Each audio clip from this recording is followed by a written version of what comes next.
And so it was the first time I became aware, like, oh my God, maybe my home life is not good. Yeah. And maybe that's part of the problem. Maybe that's part of the reason I can't function or I'm not making it.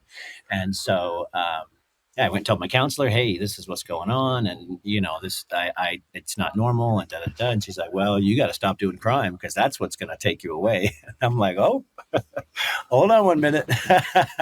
You're telling me crime will get me out of my house? Yeah. And so I fully committed. I mean, honestly, when you're 11 years old and you get that type of empowerment and you're smart, yeah, and you're living, I was living in a tool shed in the backyard at that point. And so anything seemed better. Right. And then, that began my journey as a ward of the state. But back to the ticking clock. So anytime I didn't like a situation, I went to the group home, the foster home, it's a continuing group of care to try to help kids, foster kids, because they got no parents. Like, you got to care for them and grow them. And I was a totally troubled one. So if I didn't like the place, I'd do all the stuff that I did like. I would learn all the stuff that I wanted to learn, like the religions and the social things and the family dynamics and all this different stuff. And then I'd be like, time to steal something and get out of here. And then I would go back to juvenile hall and I'd see all my friends because they were idiots. We're all doing the same thing, hang out with my boys. The community was great. They always cared for me in Redding, California. It's great juvenile hall. Yeah. And I genuinely liked it there. Like, I was comfortable there.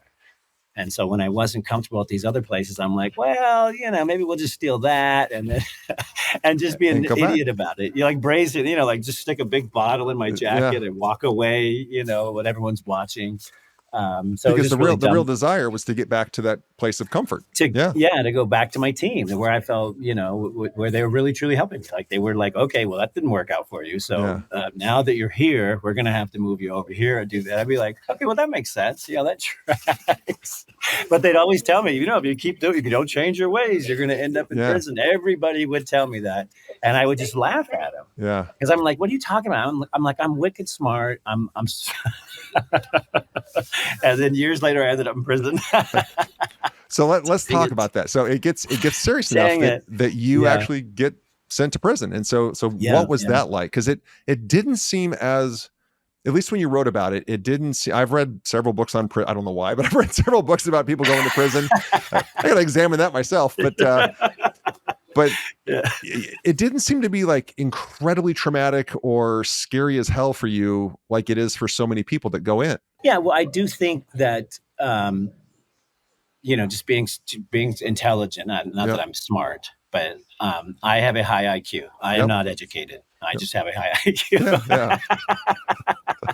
So I think that helped me because I could see things and understand things. Yeah. And then, I left home when I was 11. Like, people, they get in trouble when they're 13, 14, 15, they do something dumb and they pick a direction in life. And mine just started really early. Sure. So I got to see a lot of development. I got to see the guys, the senior guys going off to youth prison. I was like, those idiots, I'm never going to end up there. I got to see the whole process happening. And I think that gave me more, knowledge to sort of survive and be comfortable. I didn't mind prison. I got to be honest with you.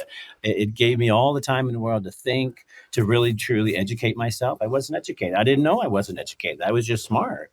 I didn't know things.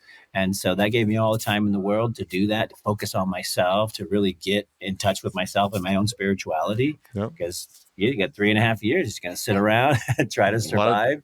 A lot of time to think. And that's when you got, I mean, it's a stereotype, but that's when you got jacked as well, as I recall. You got 100%. Yeah. Well, I had to, my last group home dad, Bob Shamrock, who eventually adopted me, which is how I became a Shamrock. He stuck with me. And even when I went to prison, he's like, well, you're an idiot, but you get all this time in the world to build your body. And so he'd send me bodybuilding stuff, and because that was his passion. And that's one of the things we shared. But I had all the time in the world to study it. And I realized, like, wow, I do have superior genetics. That's kind of why Bob does like me, besides my, loving nature. He sees the mechanics that I never saw. I didn't know that stuff existed. And so once I really started studying like biomechanics, how the body worked and stuff, and I was like, oh, wow, it's like I could just, go crazy with this. Yeah. And I did. I mean, I gained 27, 26 pounds of solid muscle in 3.5 years. Yeah. And for the listeners who don't know, Bob Shamrock in the mixed martial art world, especially from the early stages of that sport, was very influential because of you, because of Ken, your half brother.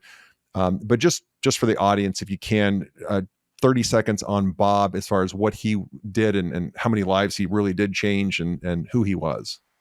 Oh, yeah. Well, Bob ran the Shamrock Boys Ranch. It was the last place you went before you went to youth prison. Everybody knew about it. It was totally infamous. And the toughest, like, gnarliest dudes went there. But what they didn't know is he was just the sweetest man. And we were all like a family. And you came in, you got 20 brothers. Like, it just became this great social thing for kids like me, that were lost, that were out there. And to have a family boom like that, and then like a real awesome dad like him was super, super powerful. And then when the sport started, he just brought that over into the sport. He's like, all right, well, guys, we're going to go do this now. Yeah. But he's also the one that when I was I still remember I was sitting in Folsom Prison. He's like, all right, son, well, you've done the work, and da-da-da-da. And, you got these career choices. You could be a great, stripper.